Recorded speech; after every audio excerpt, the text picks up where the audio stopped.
Hello, everyone, and welcome back to another exciting episode. Well, today I'm starting my journey in a very small town, but a beautiful one. It goes by the name Gishiengo, around the Kijabe area. Quite notorious for selling super hot roasted maize.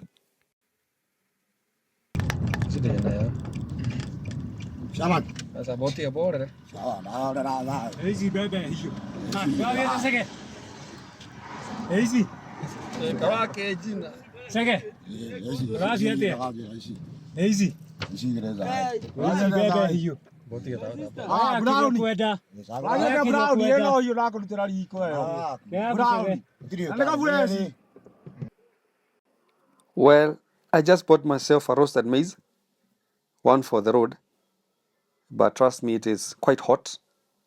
In fact, a brother almost burnt my lips. Quite an interesting lot with a high business acumen. Within 5 minutes of interactions, I've been given like 10 names. Anyway, enough with the roadside shenanigans. Today is a very special day as we are going to visit 3 small towns in 3 counties and 2 provinces. That is the old central Kenya and the famous Rift Valley. They are quite popular stopovers, especially for travelers. But we are going to get inside and explore them deeper, see how the locals live and how they trade. I will also be giving you an interesting story of Kinungi, one of the most notorious stretch along this highway. It is a 20-kilometer steep ascent, stretching all the way from the small town of Soko Mjinga all the way to Naivasha town. I'll be telling you more about that. I also have some interesting numbers and some background information, especially on how some of these towns were founded. So stick around until the end and make sure you subscribe. In fact, I can see our first town of the day is in vicinity. It is the famous Soko Mjinga, which loosely translates to a market of fools. I will tell you why travelers plying this road in the 80s and 90s considered traders in this market as fools. It is also a border town as far as counties are concerned. In fact, the boundary between Kiambu and Nakuru counties ran right in the middle of the town. But in the meantime, let's just hop inside. I can see a diversion on my right. I'm sure it will take me right into the town center. Soko Mjinga is a very small town of 4,492 people with a population density of 641 people living in a square kilometer. That tells you it's a village town. You can call it a shopping center or just a market. But of course, this is not your regular shopping center. I will show you why. The town is one of the largest suppliers of kales, which are commonly known as sukuma wikis, a popular local delicacy. In fact, I've just passed about 10 sacks of the product. Probably they are packaged to be ferried to Nairobi and other major towns like Mombasa and Thika. In fact, I'm told that there are some nearby villages, farming villages, that are quite notorious for growing the product. There is a popular village that goes by the name Kinali, definitely a Maasai name, which is just nearby, but it's a bit interior. I'll take you there sometime. And it is hailed for producing a big chunk of the vegetables that are consumed in Nairobi. Anyway, this is the famous Soko Mjinga. You can see there's a lot of products in the market. I can see pineapples, oranges, tomatoes, raw bananas, just name them. Every day is a market day here. There's no break. It's a cold town too. I'm sure you can easily tell that by observing the dress code. Well, I'm told that this very road marks the boundary between Kiambu and Nakuru counties. In fact, on my right is Kiambu County, And on my left, we have Nakuru County. And I'm told that that has really affected development in the area because the small town serves as a tug of war between the two counties. Everyone wants to collect revenue from the traders. But when it comes to developing the area, that's where they draw the line. Well, in terms of the age distribution, out of the 4,492 people living in this town, 50.3% are females, while males make up 49.7%. Just a normal distribution. There's nothing peculiar about that. Are you ready to grow your savings? Let me introduce you to Almizan SACCO Limited. Just open an account with us today and let's grow together. Choose from our flexible plans. Get an interest of 16% in just 1 week with a minimum recharge of 1,500 Kenya shillings, or 4% interest in 24 hours with a minimum recharge of 3,000 Kenya shillings. Remember, you can withdraw a minimum of 50 Kenya shillings anytime with zero charges. And you also earn a bonus of 9% of the initial investment of every friend you bring on board. For more information, call 0705 640279 or visit our website almizan.com. See link on the first comment.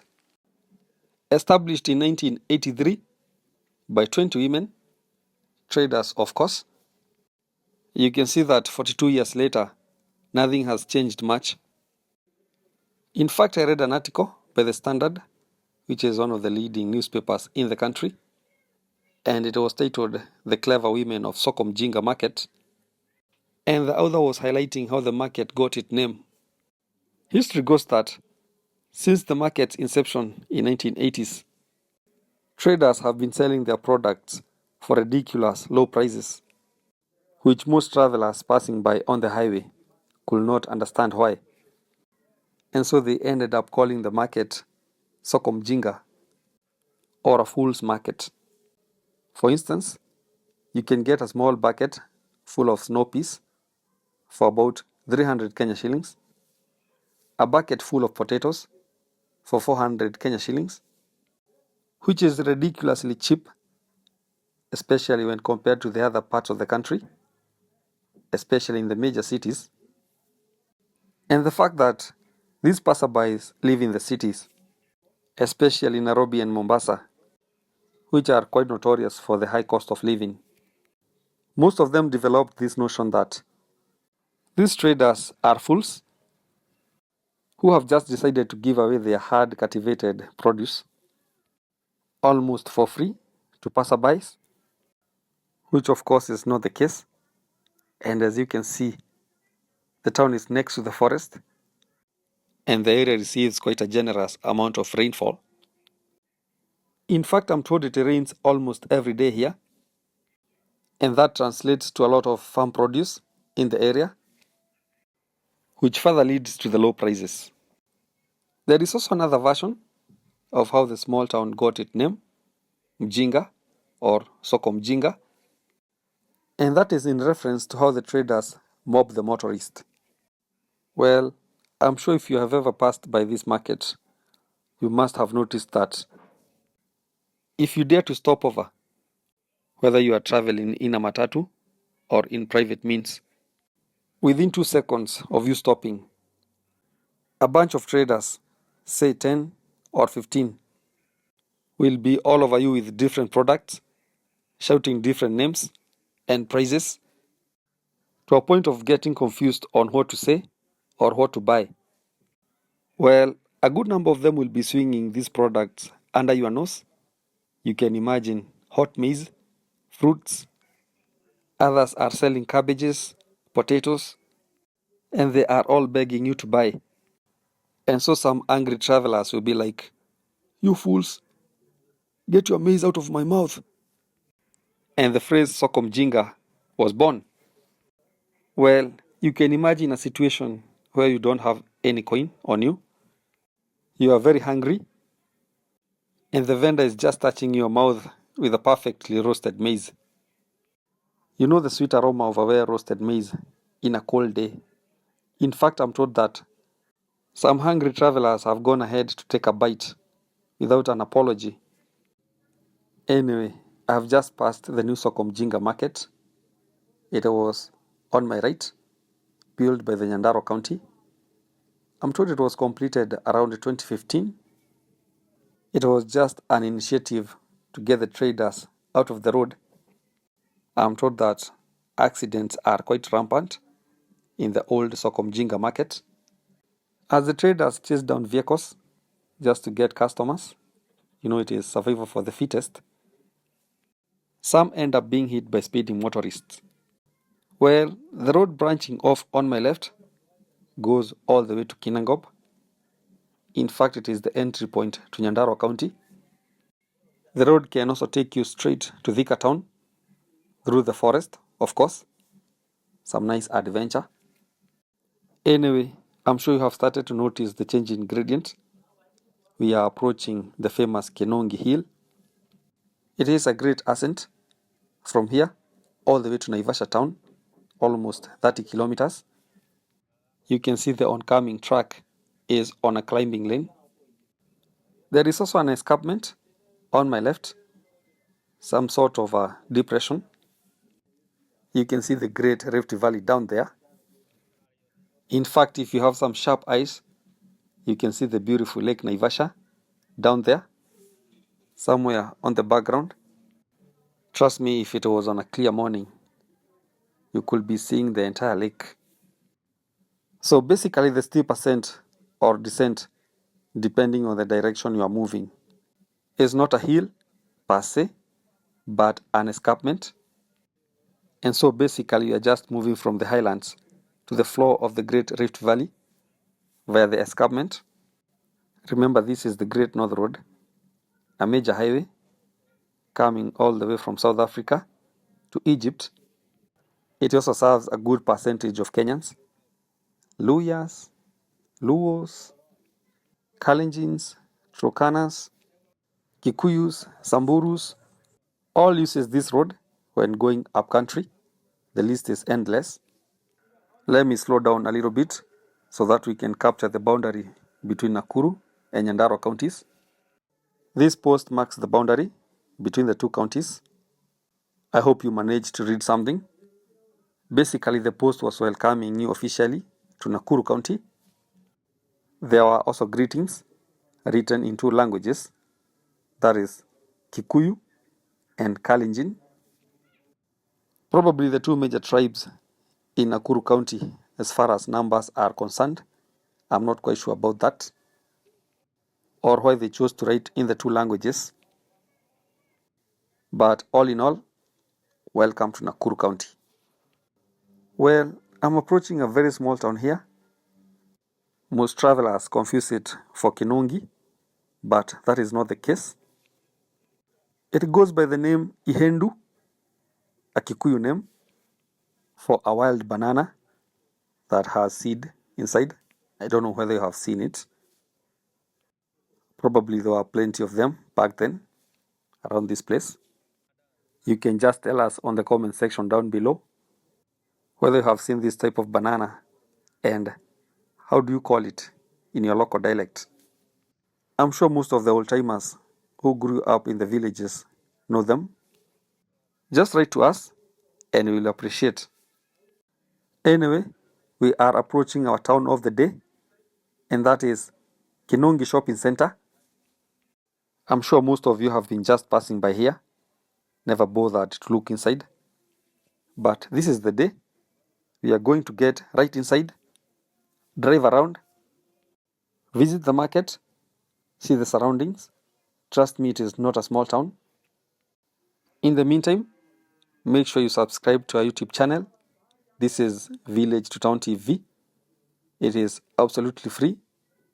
A channel that is dedicated to continue showcasing beautiful villages, towns, and cities across the continent of Africa. Remember, every town is unique and every village has a story. And today we are giving Kinungi's story. Anyway, I don't know the meaning of Kinungi, but definitely I can tell you it is a Maasai name. And so for those who are quite familiar with the Maasai language, they can write to us on the comment section down below and tell us the meaning of the name Kinungi or where the town got its name. Definitely you can see that this is not just a small town. It is quite developed. The roads are tarmacked and businesses are thriving. You can see the town is busy. In fact, it's only on Tuesday, around 4 p.m., February 2025, and everybody is going about their business in the town.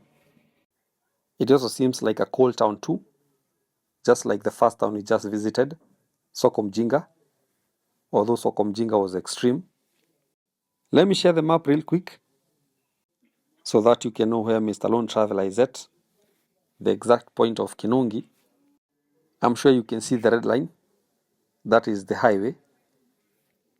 Towns like Naivasha, Suswa are not far from here. You can also see the thick purple line on the left. That is the border between the old Central Province and the Rift Valley. Remember, Nyandarua County is in Central Kenya, while Nakuru is in Rift Valley. I have just turned around. Seems like there's nothing much on that side of the town. In the meantime, I want to explore the market. I know it is on my right. In fact, I'm looking for a feeder road that will take me there. Talk of the devil, there's one here. There is an empty ground in the middle. There is an empty ground at the middle. I don't know the plan. Probably this is the loading area. Seems like vegetables are plenty here. They are selling anything from cabbages, tomatoes, potatoes, carrots. Charcoal is also in plenty. It seems like it is the main source of energy in the small town. Let me see whether there is a way out. Of course, it is my first time here, and I like it. So far, so good. But the roads inside the market are not that good. Of course, that is expected, but they definitely need an upgrade. I can see a motorbike guy approaching me from my right with a lot of jerrycans. Well, if you ever visit a small town for the first time and see such scenarios, just know that water is a problem. Well, I can't tell that for a fact about Kinungi, but one thing that is in common in most of these towns in the Great Rift Valley is water scarcity. Well, a lot of greens are up for sales. It seems people here eat healthy, but unfortunately there's no way I'm going past this point. The road is pathetic. I have to turn around. Well, as you can see, this is a small town of 2,573 people, and that is as of 2019. That is when the last census was conducted in this part of the world. In terms of the gender distribution, 1,212 are males, representing 47.1% of the total population, while 1,361 are females, which is 52.9%. Not a bad place for an old-timer to live. Definitely it has a women majority. Well, I'm told that the town has been experiencing a lot of trauma, especially from the rampant accidents that has been taking place on the highway. Remember, the nearby highway is quite notorious for accidents, especially along this stretch. And this is probably due to most cars overtaking and overlapping downhill and uphill. And this has been happening for years. Remember, this road has been here for more than 30 years. Anyway, I just gave you the numbers for Kinungi town. Let me give you for Kinungi village, which is the bigger area. Well, with a population of 17,961, 8,722 are males, while 9,239 are females. Well, you can see the female majority phenomenon is repeating itself. In terms of the population density, The area has 423 people living in a square kilometer. And remember, square kilometers is equal to 250 acres of land. And so you can do your quick maths. Geographically, Kinungi is in Naivasha constituency, but it is next to Nakuru County. Henny village is just nearby. It was nice visiting Kinungi, and as you can see, I'm getting my way back to the highway. I want to get to other town of the day, which is Kayole. I don't know whether you know there is a Kayole in Naivasha town. It's a big one. So let's meet there. In the meantime, let me leave it at that. And please don't forget to subscribe to our YouTube channel, Village to Town TV, a channel that is dedicated to continue showcasing beautiful villages, towns, and cities across the continent. Also like the video so that it can be recommended to as many people as possible. Also smash the notification bell so that every time we post, you will be among the first few people to be notified. Also keep the conversation going. Tell us, what do you think about these places? Will you consider living in this side of the world? And if you come from this area, that is in Kinungi, or from the first town we covered, that is Soko Mjinga in Kiambu County, Lari Sub-County, or from Kayole area in Naivasha, which is our next town, please leave a fact or two about your town and we'll appreciate. Thank you.